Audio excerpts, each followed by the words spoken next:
Welcome to That's What She Said, where we'll spill the tea on women empowerment in the Great Lakes Bay region with your host, Christiana Malacara. Hi, everyone, and welcome to That's What She Said with me, Christiana Malacara. And I'm so excited to have you here. Yes, I know that. And I also say thank you for coming, and I appreciate you being here. And I always say that every week. But you know what? I actually mean it. I truly mean it. This is just an hour of time that you have set aside and dedicated to yourself, that you can uplift yourself, learn something to uplift someone else, and then move and navigate through your week with just a good, fresh restart. Just, whew, all right, let's keep going. So, each and every week, we spill the tea on women empowerment. We talk to a woman from the Great Lakes Bay region here in Michigan, and they just are doing really cool things, or they've overcome something, or they're moving through an obstacle, or just all kinds of people, all kinds of women from all walks of life. So, like I said, my name is Christiana Malacara, and if you are watching us, if you see us, it's most likely on a Thursday at 1:30 on social media. If you're listening on the radio waves, if you're driving around town, it is either a Saturday morning at 8 a.m. or a Sunday evening at 6 p.m. WSGW.com is also a great resource to tune in during those same time frames. And also, I recommend the podcast format in everywhere that you get your podcast, because, you know, us ladies like to multitask. So this is a great thing to tune into as you're multitasking, because we are investing in ourselves. So, as most of you know, my listeners know that I've been writing things down, journaling, and it's kind of in the past couple of weeks morphed into sticky notes. And I actually brought a sticky notepad into my car, and then I have one at my desk, and this has turned into now sticky notes inside of the journal. I'm not sure if that's a good thing or a bad thing, but we're just kind of going with it. And I was driving, and I'm listening to my passenger, and they were talking to me about the way the car works, and there's an input and the output and this and that and all these things, and filling up, you know, and checking the oil, and I don't know. I drive it from A to B. Yes, I put the gas in. When the red light goes on, I know something's wrong. Input and output. Let's talk about that for a hot second. What you put into something is what you're getting out of it. If you're investing into something, an investment will return. That timeline is unpredictable. If we are putting gas in our vehicle, we are going somewhere. If we're riding it on E, guess what, ladies? You ain't going anywhere. Input and output, they are just the yin and the yang, the A and the B. We're putting these together like, I would like to say peanut butter and jelly, but you know, if you know me, it's rice and beans. So input and output. Let's navigate through that idea as you move through your week of, what am I putting into this? Is this too much to put in? Is this not enough? And think of it this way in reverse.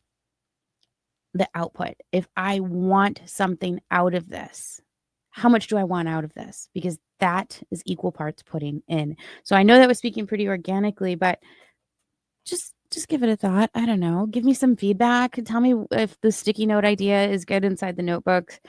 Let me know. My email address is christiana.malacara@alphamediausa. And I am going to move into our guest. We have a wonderful guest here. And it's we're going to do this one a little bit differently. And you'll know in a few moments why. So with us today, we have Alivia Aguilar. Hi. Hello. Thank you for being here today. Of course. I'm glad that you could come in, and it's we're gonna talk in summer. It's summertime. Yeah. It's summertime, and you're here during the summer because you're leaving in the fall. I am. Okay, so I'm gonna ask you our signature opening question is, Alivia, how might the community know you? The community knows me as a singer all around the Saginaw area. I'm always singing for the past 2 years, I've been singing at Friday Night Live for Latin Night, and just anywhere around I've been singing at. So they know your voice. Yes. Your singing voice. Mm-hmm. That is so exciting. I have a voice, but it's not a singing voice. So, Alivia, you're here in the summertime. Yes. Squeezed this in before the fall. Mm-hmm. Can you tell us why? I'm going to at Aquinas in Grand Rapids. So I'm going to ask you, how old are you? I'm 8. And you're going to college in Aquinas, but graduated high school. Yes. Can you I graduated in May, so it was pretty recent, and those 4 years have been the best and a little bit worse, but it was still fun. high school? Yes, high school. I think a lot of I'm not even going to say women, but people in general can say 4 years of awesome and 4 years of I'm not going back. I'm glad that's over. Right. So is that how you feel? Yes. Closing a chapter. Yes. Thankfully. So in high school, can you share some of maybe your highlights? What is something that you're just like, oh, I'm always going to remember that?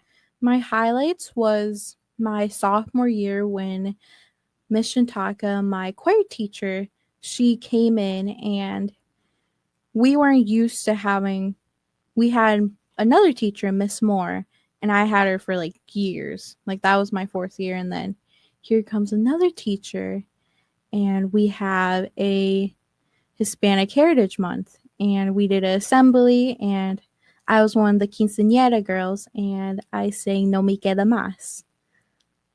So for our listeners who don't know that song, can you tell us who sings that song and the importance of it? Selena sings it, Selena Quintanilla. The song is really important because it tells, how do I explain it? Like the translation took me forever to fully get it. And even then, I've gained more into Spanish over the years, over like Spanish songs I have been covering. And even then, I still don't understand most of it, but I'm really trying. No, that's wonderful. The act of trying is so important, Right.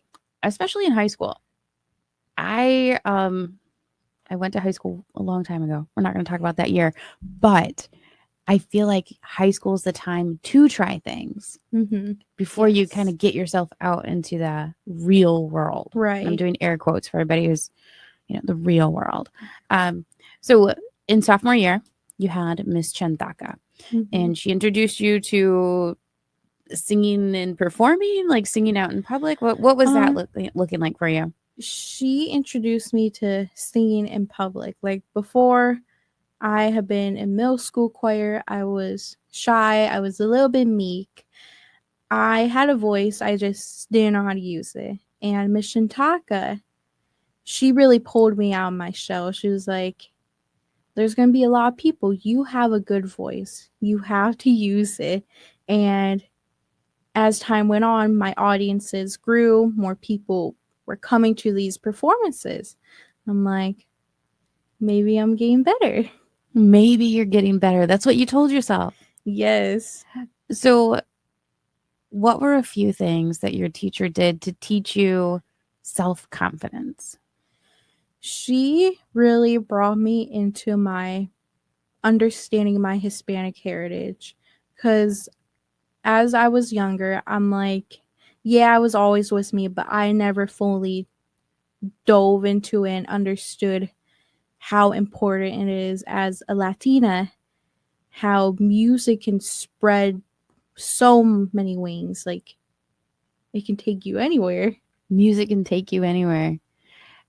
I am learning that too. I have a couple friends who are singers, but also musicians. And when they talk about music, it's almost like a release for them. Like they're kind of like out of body experience, but it's also physically moving them, into different rooms and different performances and meeting different people through music.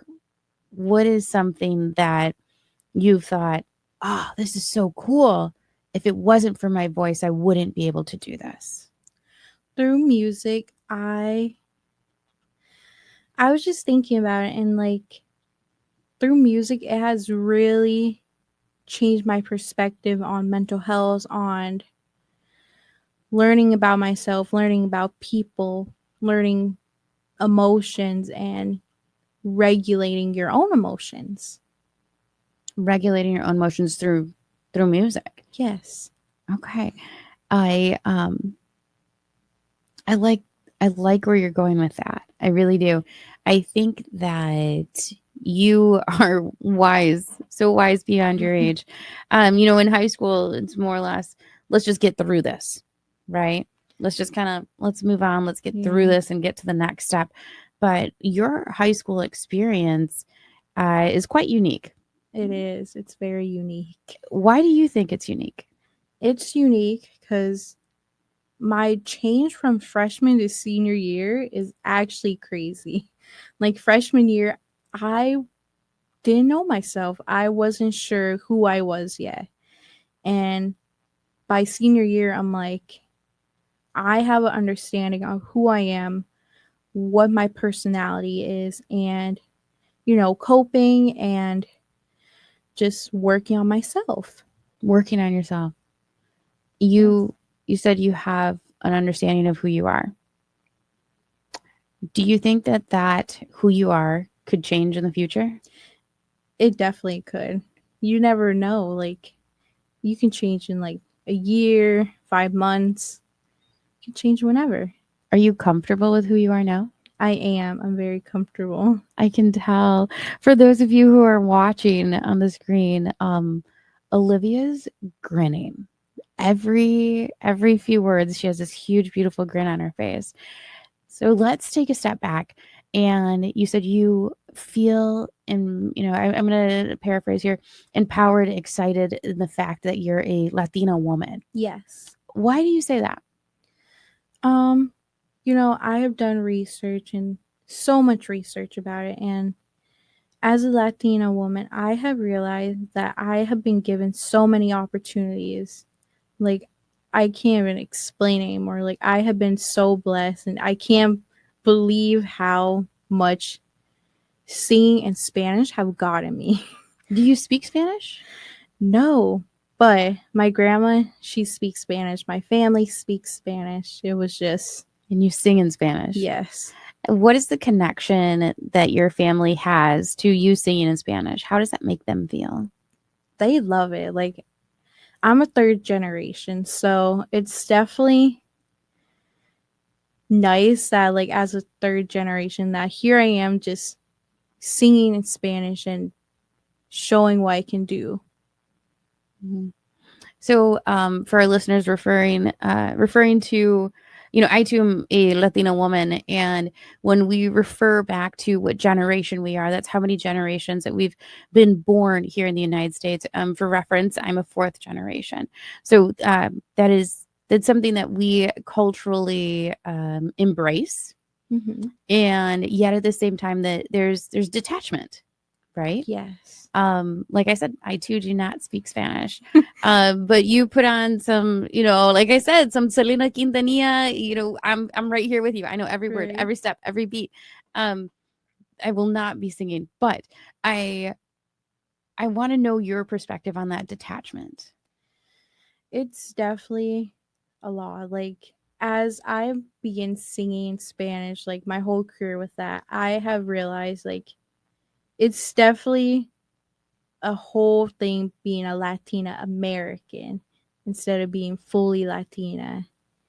It's kind of hard to explain, but like, I speak Spanish, I'm learning Spanish, but I'm not that good at it. Hey, either was Selena, right? That is very true. So let's chat a little bit about what music you enjoy listening to. I love R&B. I love indie music, pop, Spanish. I love all of it. So if we had to play, like, hey, this is your playlist and this is the first song on there, what would I turn on and what would it be? Ooh, that's a good one. I would have to say, let's think about it. Probably something by Beyonce. I love her music. She is, obviously thriving in her career for a very, very long Yes. time. So is that someone that you look up to? It is. I look up to how, she was a child star and then she grew up and became one of the best voices. And that's a path that I don't necessarily know much about her early history, but that's a path that I know that was carved out for her. Yes. And I feel you're on a little bit of a different journey. You've chosen I have. music as your future career. Yeah. It was like when I was younger, I used to sing a lot, and my mom would sing to me all the time, and she had this beautiful voice, and that's how I started singing. But, she likes to say otherwise. But when I was younger, I would remember her just singing to me. Your mom. Yes. What would she sing to you? She would sing, what is the song? You Are My Sunshine. Sometimes she would do in English and then try in Spanish. Yeah. So when it comes to people you look up to, who is it that's, someone that you admire? We here, and that's what she said, I call it the ripple effect, right? Mhm. So when you take just when you touch a stream of water, right? You're starting something, and you might be that person who touched the water, or you might be one of the ripples there that have come from that touch. Yeah. So who is someone who has touched you in your life that you would consider as profound in a way that helped you get to where you're at? I would say my mom, my grandma, and my sister, all three of them. Your sister? Yes. Why do you say your sister? She is the oldest. I am the youngest, and then we have a middle brother. And she really helped me throughout the years. She was very quiet and she was like me, but her personality shows throughout her emotions. And I realized she can be just so quiet, and I have to, I guess, protect both of us. We protect each other in a way. You protect each other, your sister. So a lot of times a woman across from me says, their grandma, or maybe a role model, like a mentor in some way. Mhm. But your sibling, Yes, that's a special connection. it really is. Like, when we were younger, of course we would fight, but she was always there for us. She took care of us at times when my mom was working like a late shift or my dad was sleeping. Like, she was always there for me and my brother. What do you think that relationship's going to look like in the future? I'm hoping we stay very close. Like, me and her are already close. We literally we ordered Chili's yesterday. It was so good. So you're doing everything together with your sister. Yes. Is she I'm assuming she's a big fan of you singing. I think she is. I hope she is. So what was that relationship with your sister in high school? In high school, I think she loved me singing. Like, she came to all my performances. She was always there. Her and my mom always cheer me on. And she always so proud of me. Is that important for you to have your sister cheering you on? Yes, I need my sister, my mom, my grandma. I need all of them, at least someone with me. Like, I need that grounding. Like, I can look for them in an audience. Why do you say need? It's more of a comforting thing. Like, I sing to them. Like, I'm singing to them. I'm sharing my emotions. Every song I have sung is what I was feeling in a moment. So your singing is emotionally driven. Yes. And in the second half, in a little bit here, we're going to talk a little bit about mental health. But when you're going through high school, there's so many emotions. Mm-hmm. There's so many emotions. So I guess, where have we landed? You walked, you got your cap, your gown, you got the diploma, you're leaving a chapter behind, but sitting in our emotions, What do you feel now? Because we're in this big transition period. Right. I'm definitely nervous, but I can find different ways to regulate my emotions. I can find different ways. If I really want to, I can still sing what I'm feeling. But now that kind of changed. Like, I sing whatever now. Like, I'm fully comfortable. You're comfortable. Yes. Do you think comfortable and confidence go hand in hand?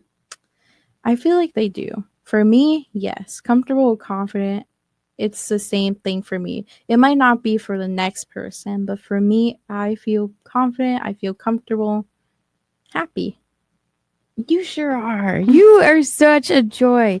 Gosh, I can't you. stop grinning. So, and Miss Chantaka, Roxanne Chantaka, I know her personally. And she is definitely someone that you said and you met in your sophomore year. When you're around her, that confidence grows. Yes. And you are most definitely a ripple effect from her, touching you and able to move on to bigger and better things.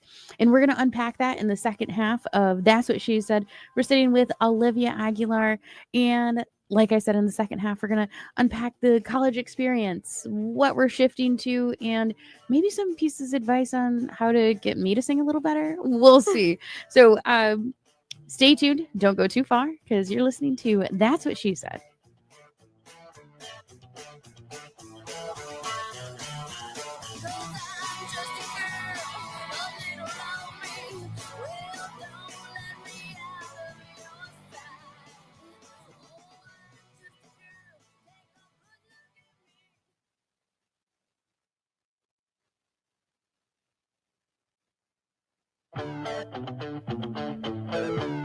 That's What She Said with Christiana Malacara is back. Now let's spill the tea. Hi, everyone, and welcome back to the second half of That's What She Said. I am sitting here with Alivia Aguilar. She is absolute sweetheart and a joy to be around. And Alivia is, she's graduated high school, moving on to college, and is best known in the community for singing. In the first half, she said, I had a voice. I didn't know how to use it, but then I learned how to use it. And now all these doors are opening for her. And this is just so exciting. Alivia is 18 years old. She's our youngest, That's What She Said, guest. Wow. So welcome. I appreciate you taking the time to be here. Of course. As you're packing all your things and going away to college. Yes. Okay. Have you ever lived outside of your home? Yes, I have before. And have you lived on the other side of the state before? Away from your family? Not really. Have you ever, let's see, gosh, my mind is fluttering because I was in a similar boat. And I moved to the other side of the state when I went to college too. And it was one of those things, like I had said, where you're so excited, but you're super nervous. Yes. But then next chapter is like right there. Like you could see it and you're almost ready to grasp it. And it's such a cool feeling. So what are some of the emotions that you're feeling as you're packing your things and getting ready to head out? Really, at the time of this, I have packed like one set of clothes. So you're going to need a little more than that, girlfriend. Yeah, I'm working on that. But like, I am truly excited. I'm nervous. I'm excited. I am going almost debt free. Like this whole year, I don't really have anything to pay. Wow. This is going to college is eye-opening. It is. In the first half, you said, I ended my high school year, I ended my high school career, and I feel like I know myself. You said you were confident, you're excited, you're here, right? Yes. You're confident in who you are. But the important part was the next sentence you had said, which was that you are welcome to the idea of changing. Yes. And evolving and adapting. And I can most definitely, again, speak from experience. College is all about changing and evolving and adapting. And that is just a beautiful thing. A little scary at times, but beautiful. So let's kind of talk about this. You had said that you are an advocate for mental health. Yes. And that you firmly believe in expressing yourself. So are we talking about expressing ourselves via song and break out in musical all day long? Or what do you mean by that? I mean, you could always break out musically, but like, Or like Mamma Mia over here. right? High School Musical. There you go.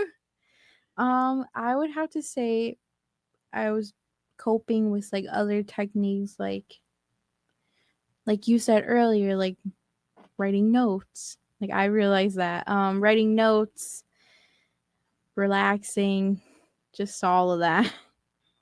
Coping mechanisms. Yes. What if we have a listener and if it is someone who's young and is thinking, oh my goodness, this high school experience is stressing me out, or oh, I have so much to pack. Like you just said, you have one set of clothes to pack. I'd probably be going crazy.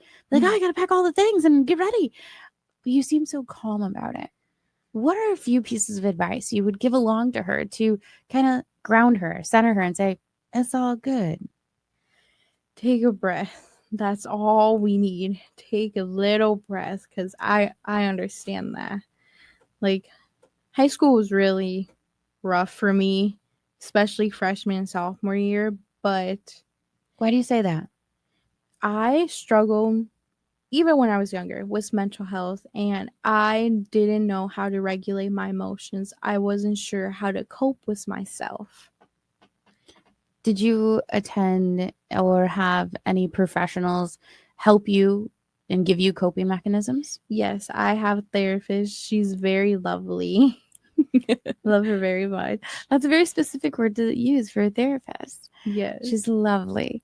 So what was a big tip when in therapy that you're like, that's it right there? That's the game changer for me.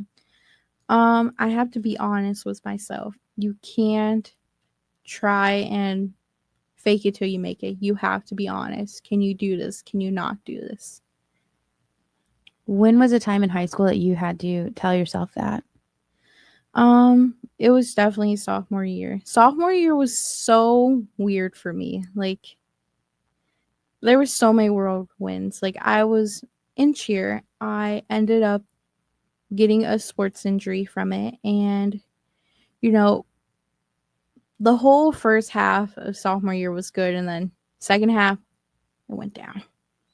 It was like I was not prepared for getting recognized, getting people to see my voice. I wasn't prepared for it. You weren't prepared for people to see your voice? Yes, I wasn't prepared for, like, everyone has so many things to say. Everyone's like, Positive or negative things? it's very both. Like, very both. Like, it's very mostly positive, but like there's always negative. It's always something. I wasn't ready for any of it. Do you feel like you're ready for it now? I think I am. I have grown tough skin. Like, I feel pretty tough now. Like, I feel happy. Being a creative person, I think that we've had quite a few creative people on the other side of here of the conversation, and they have said some things very similar to you, in the sense of you have to be able to take the compliment just as much as you take that that negativity. Yes. So when you are being told something negative, or that's not necessarily like uplifting, or the mindset that you want to be in, what do you do with that information? I feed off of it. I make it better. I make it positive. I love getting criticism. Like, I love it. And Why? It helps me be better for myself. And when I started working with Miss Shintaka, I needed that criticism. She helped me, I guess, visualize what I want as a musician. So what do you want as a musician? I don't want to be perfect, but I want people to listen to me and be like, I understand that's my emotion I'm feeling. I want people to understand like my music and just be supportive. You're going away to college very soon. Yes. What are you going to study? I'm studying music performance. I am going to be a trained opera singer. A trained opera singer. Yes. How did you pick this college and this career path? I went to Grand Rapids for a short time, sophomore year. I needed just to go into rehab and just have a fresh mindset. I needed to figure out myself. And while I was there, I noticed Aquinas, and it was on my radar for years. Like, it's my dream school. And I realized I was looking at the campus. I'm like, I would love it here. Like, and then I'm like, what would I do? And then I realized and started thinking about it. I'm like, my voice, I have been blessed with being a soprano one. And I started getting into solo and ensemble senior year. And unfortunately, I couldn't do it because I ended up with bronchitis a week before. Oh my So goodness. I got very unlucky. I was devastated. I had my 2 songs picked out, and then I lost my voice for like a week. And I was so angry. I was definitely upset about it. I'm like, there's so many more opportunities to sing it. And I did. I sung it at almost all of my auditions. I have had 5 offers from different colleges, and Aquinas was my top one. Congratulations. Thank you. So you essentially manifested it. You spoke this into what is now your future. But that time you said your sophomore year, and you referred to it as wild. You're like, Yes. it was crazy. It had ups, it had downs, you had a sports injury. But then you said you also spent some of your sophomore year in Grand Rapids. Yes. What were you doing in Grand Rapids? I took a month-long like way to like relax. I needed something to regain my voice. I needed a therapist. I needed different help, and therapy was kind of hard to find in Saginaw. Like, I couldn't really find anything. And my mom has this amazing boyfriend in Grand Rapids, so they were both very supportive of me. They were both wanting to help me out. So you went and you stayed and kind of took a month to invest in you. Yes. So at the beginning of the show, I was talking about input and output. And I think this is a wonderful example of having to reset Yes. and say, this is the output I want. And you saw Aquinas and you're like, this is it. Yes. This is the output. This is the thing that I want. Now, what do I need to input into my future? So this is the outcome. This is a beautiful example of it. And congratulations on getting into Aquinas. So Thank you. when you get there, here's a few, and I've had a guest tell this to us, is, hard things are hard to hear. How is it? Hard realities are hard to hear. So when you're there, you said you're going to be singing, you're going to be studying, Yes, but you also said you enjoy singing to your family. I do. So without having your family there on campus, in class, and all these different spaces, what are you thinking? What is the train of thought there? Let's unpack that. I'm very nervous about that. I'm worried. This is a new experience. So, college, making friends, I'm very nervous about that. And I'm kind of hoping I can find a family there too and just make friends. Find a family there too. Do you have a plan on how to find a family there too? Nope. You are I just really so don't. chill.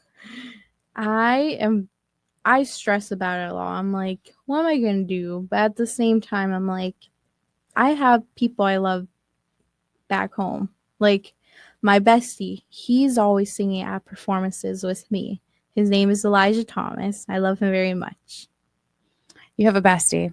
Yes. Is your bestie? Do you guys have a plan on visiting, or is he going to be there with you, or how's that? No, he's going to Eastern. That was my third option. Your third option. Yes. Okay. So I'm going to ask you a little bit again about your support system, because that is so important as, as a woman Yeah. to have a support system in all stages of life. When you had said, hey, hey mom, hey dad, hey, grandma, sister, everyone in your circle, I got accepted to college and it's on the other side of the state.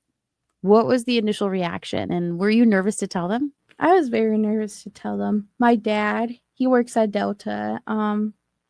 He wanted me to go to Delta. I'm like, that isn't what I want. I mean, I love the whole community, but I need to go far. If you want to go far, you have to reach it.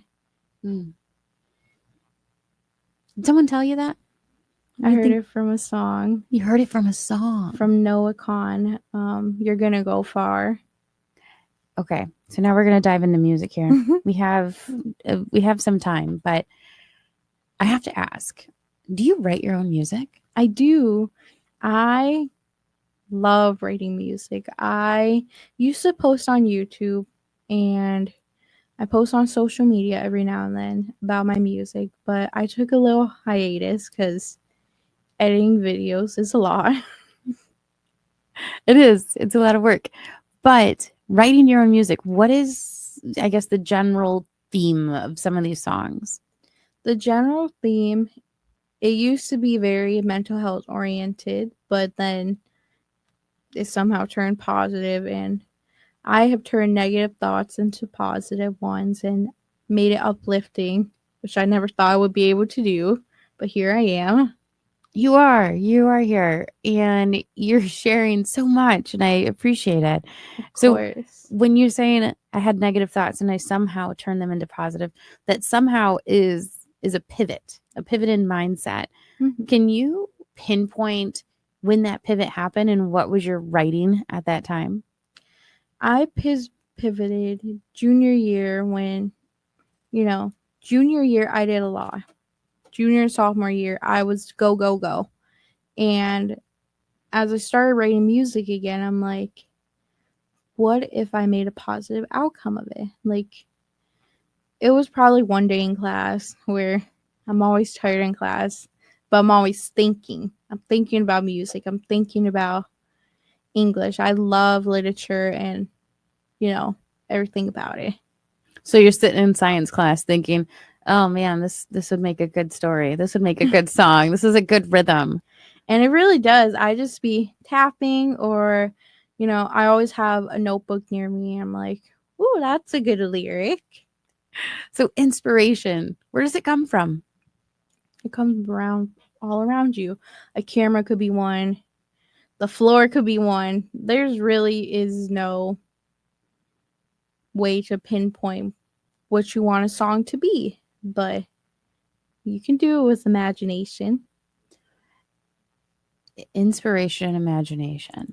Those are two words that are normally associated with one, creative people, but also, little kids, right? Yeah. They get inspired by something and then they go and create it. Yes. And it's so challenging as an adult to keep that inspiration and that excitement alive. It definitely is.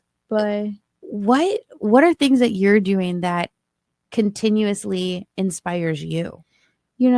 I work at the YMCA, so I'm very sad to leave my kids behind. I work for the STEM team, and they give me so much hope. They give me so much inspiration, and they let me imagine things and use my imagination. So you're constantly growing and using this. Yeah. So back to your music. So we're getting inspired by just random things, and you're creating the story in your head. You're writing down the music, but then when you go to sing it, what kind of songs are we talking about? Are we talking about a Spanish English song, or are we talking more about something jazzy? What kind of genre are we sitting in? I'm sitting in indie. I want to get more into pop and Latina, like Spanish American. I really want to start writing in Spanish, but it takes a while. And you got nothing but time, girlfriend. Right. You're good. You are just starting out this journey. So we have some listeners who are the parents of high school students, and these parents may see their daughter or their son kind of struggling with mental health. And what advice would you give to mom and dad to help them out? Please, please understand your child. I know you guys were once teenagers. You guys have to understand at least something. I mean, I guess the generation is new and all, but it's a person is person. It's really the same thing. What are some things that mom and dad could actually do to help their kid? I would say maybe like a weekly talk, like through Saturday, like take a minute to decompress and think about like their emotions for the week. Like do a real little reset with them. I like that idea. Do a little reset with your child once a week. Yeah. What are some questions they could ask? How is school going? How are you doing? Like, I'm trying to think. Like, how are you doing? Basically, type of questions and asking just about what's been going on. Just be open. Be open. For the parent to be open or the child? Both. This is a 2-person thing. A 2-person conversation. Yes. I'm glad you said that. I'm glad you said that. So, okay, now we're going to reverse it. If we have a student who's listening and they don't really have anyone who they feel like they could express themselves to. Like you're saying, this person may have a voice, but it's kind of buried right now. What advice would you give to that student, that youth? I would say look into your hobby. It will save you so much time. It will give you inspiration. It will help you. Your hobby. What other than singing is a hobby you might have? I read a lot. Like I said, I love literature. I love poetry, and I also love collecting makeup. I love makeup. Me too. Maybe too much. So here in our last minute and a half, I always ask our guests this one signature question. And I know I told you it already. I know you've given it some thoughts, but not too much because we're not overthinking. We're taking deep breaths. Right. But what is a piece of advice that you would pass along to a woman of any age in the Great Lakes Bay region? Be uniquely you.